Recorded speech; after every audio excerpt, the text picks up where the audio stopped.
Okay, hey everybody, it's Dr. Foster again. Oh, where's my doctor coat? Okay.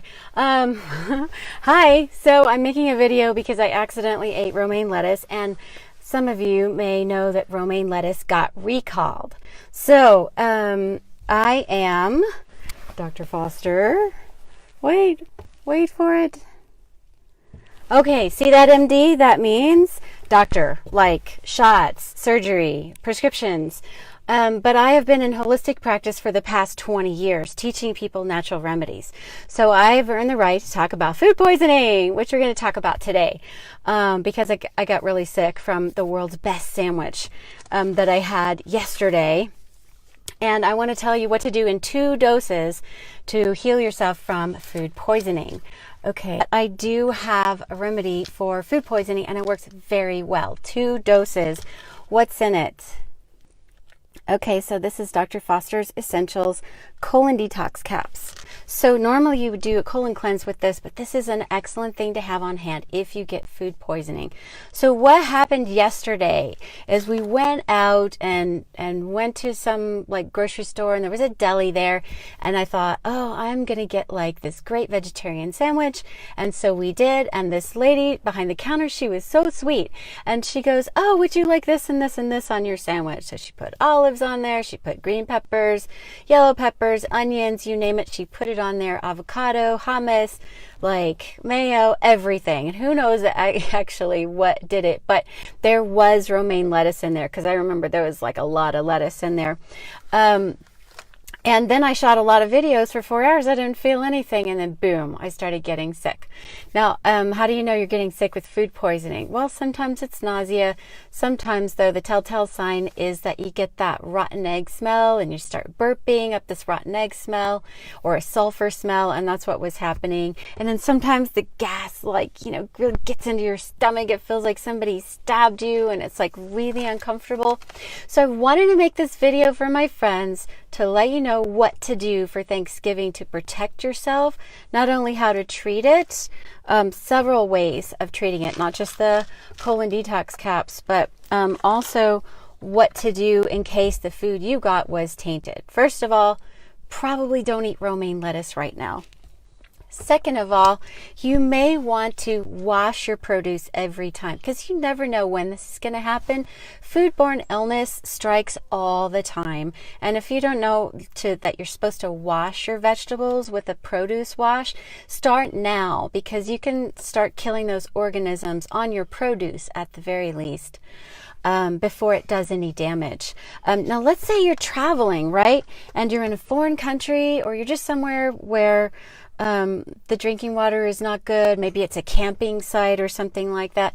And you want to prophylactically, preventatively stop food poisoning from happening. So one thing I use, and it works really well, is lemon oil. So lemon, oh, you can't see that at all because of the lighting. Lemon oil. Lemon essential oil is pressed from the peels of lemons. It's not the same as lemon juice. And it is very antibacterial. So whenever I go out of the country, I always take, this one's Dr. Foster's Essentials. It's organic. It's cold pressed. It's one of the few oils out there that's actually therapeutic grade, organic, cold pressed, the whole thing. And if you will put like 1 or 2 drops in your drinking water or whatever beverage that you're drinking, then a lot of times the food poisoning will never happen. Like, I've been in a group of people where I did this and they didn't, and everybody got sick and I didn't. You can also do this with apple cider vinegar. Apple cider vinegar is great. In the old days, people would take it with them. They would take apple cider vinegar with them when they ate. You need extra acid to heal up food poisoning or protect yourself against it. So the problem is people are vulnerable to food poisoning because they're all on acid blocking medication. So everybody's afraid of stomach acid, and that's not the issue. Unless you have a stomach ulcer, acid is not the issue. Your issue is either acid reflux or it's insufficient acid production, in which case adding the apple cider vinegar and the lemon helps you establish that acid balance that you need in your stomach. You don't need to be alkaline in your stomach. Acid is the way your body protects you against these germs. So on the medical side, So the research shows that you are more likely to suffer from salmonella or shigella infections. These are food poisoning infections if your stomach is alkaline. You are also more likely to get parasites if your stomach is alkaline. So another way of protecting yourself is get off the acid blockers, get off soda pop so that you don't have heartburn, so that you don't need those acid blockers, and stop eating food that's indigestible, such as highly processed foods. Okay, so what else can you do? You can use food grade hydrogen peroxide to wash your vegetables. I do have something here. It's actually an oral rinse for you to brush your teeth with. But I also have like a spray of food grade hydrogen peroxide, and it'll kill a lot of bacteria on your food. So I like to spray my food. When I'm at home, I never get sick. It's always when I go out and I eat at a restaurant or a store or some place where they didn't really, sterilize the food. But the interesting question is, why are we being affected by all of this E. coli bacteria?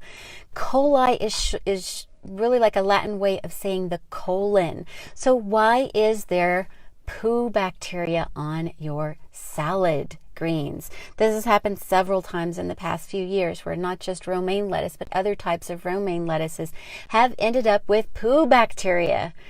So that's where E. coli comes from. E stands for Enterobacter. Entero means intestines, bacter means bacteria. So intestinal bacteria of animals ended up on your salad green. How did that happen? What's happening is that these major feedlot operations they are raising animals in very cramped quarters inside, and they're raised really close together, so they can't move around, they can't eat their natural diet, and these animals are getting sick. And they're also feeding these animals lots of antibiotics. Like 60% of all the antibiotics in America are actually used on animals, on livestock. What does that do? That creates super bacteria. So these animals are getting antibiotic resistant bacteria in their intestines, and it's ending up in their poo. And then what happens is these companies sell it.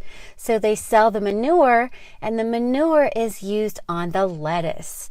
If it's not the manure, then it's the irrigation water, and the irrigation water to the lettuce fields actually gets contaminated from the groundwater, where these feedlots are raising so many animals that their poo is actually contaminating the groundwater. It's terrible. So what can we do about it?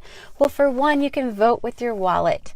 So don't buy any products from feedlots. Go to health food stores, go to your farmers markets, go to your local farmers, your local suppliers, your health food stores, your co-ops, and don't shop at places where they're selling this feedlot meat. And the feedlot products, like the commercially produced milk, also can get contaminated even though it's pasteurized. Well, what else are we going to say here? So I want to make sure everybody's safe for Thanksgiving. If you eat too much, take a tablespoon of apple cider vinegar, put it in like 4 ounces of water, put a little bit of stevia in it, sweeten it up, drink it down. You'll start to feel better if what happened was that you overate. If you have any lemon oil, that helps. I have a digestive tonic that you can take when you eat too much. It helps you digest what you ate. If you just couldn't turn down the pumpkin pie when you were stuffed, and then you end up with like, oh no, I am in pain because I ate so much, because I didn't want to upset Aunt Annie and not eat her pie, or everything else, the mashed potatoes and the green beans and everything else, and the cranberry sauce and all the breads and everything else. I know, because I love Thanksgiving. Okay, so I just want to end this with a story about being in Peru, because I got sick in Peru. It's kind of a third world country, and they do not have good tap water. As bad as the tap water is in America, it's not as bad as it is in other places in the world. So be thankful. We have chlorine and fluoride in the water. It's not such a great thing for your thyroid. It's not such a good thing to drink, but at least we're not getting parasite eggs. We're not getting, food poisoning bacteria for the most part in your tap water. So I was down in Peru with an entire group of people, and everybody got sick with food poisoning. Everyone. And I've had this happen many times before when I travel.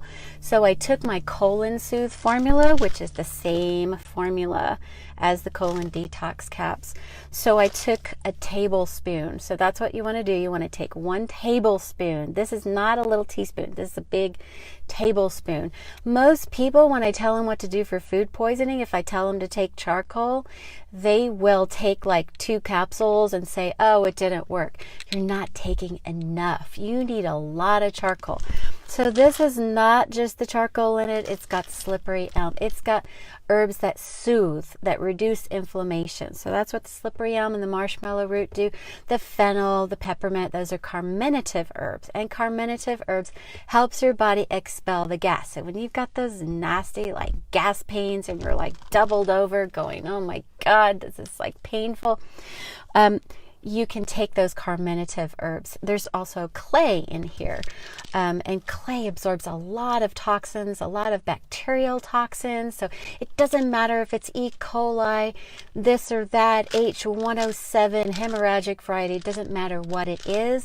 The herbs are typically very effective at stopping this so that you don't end up in the emergency room with an IV in your arm because you couldn't stop the diarrhea.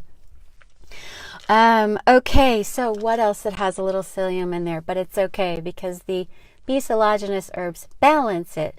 So it's not abrasive. It's actually very soothing. Everything slips right out. It bulks everything up so that you can stop the diarrhea. More important, when you have food poisoning, you can stop diarrhea with an over-the-counter remedy, but you don't want to. Why? Because if you stop it, you're kind of stopping your body's protective response. So your body wants to get this stuff out and you're saying, no, keep it in. And then when you keep it in, the bacteria keep growing and then it gets worse. So when you have food poisoning, it's not necessarily the right thing to do. You want things that are going to absorb, pull it out, soak it up like a sponge, and just take it right out of your system. This is like a no-brainer. It works every time. You take like 8 to 10 capsules. At the first sign of feeling like you got sick, don't even wait. And then an hour later, if you still feel like that rotten egg smell or that sulfur smell, then just take another dose. So usually it only takes 2 doses, and after that it's totally fine. If you need a 3rd dose, it's totally okay. But usually for food poisoning, you need a lot, right? And most people don't understand what to do, so they take, maybe like a couple capsules of this or that, and it's just not enough to fight food poisoning. So in order to save yourself from an emergency room visit that could cost you hundreds and thousands of dollars, try a simple remedy like that first. You can try oregano oil, you can try stuff like that. That also sometimes works. Like I tried a little black seed oil yesterday, but it didn't take it all away. And I'm like, okay, let's not play around. Let's like really take out the strong stuff. So the colon Soothe is in a powder, and I like that powder because I've had people in my practice that were just like throwing up and vomiting, and if you give them capsules, they're not even going to digest it. They're just going to throw it right back up. So you break open the capsules or you use the powder, and you take a big dose and you'll stop it just like that. You'll be okay. So this happened to me last night, and it's now what? It's like 12 hours later. I knocked it out in about like 2 or 3 hours. It was completely done. Okay, so that's it. I'm really sorry I didn't see any of your comments, but thank you so much for joining me, and I really hope all of you have a wonderful, safe Thanksgiving holiday. For anybody that was affected by the wildfires, let's all just take a moment and say a quick little prayer and help them find their way and recover from that disaster. And thank you so much for watching, and happy Thanksgiving to everybody. This is Dr. Foster signing off, hoping you're healthy and well. All right, bye-bye.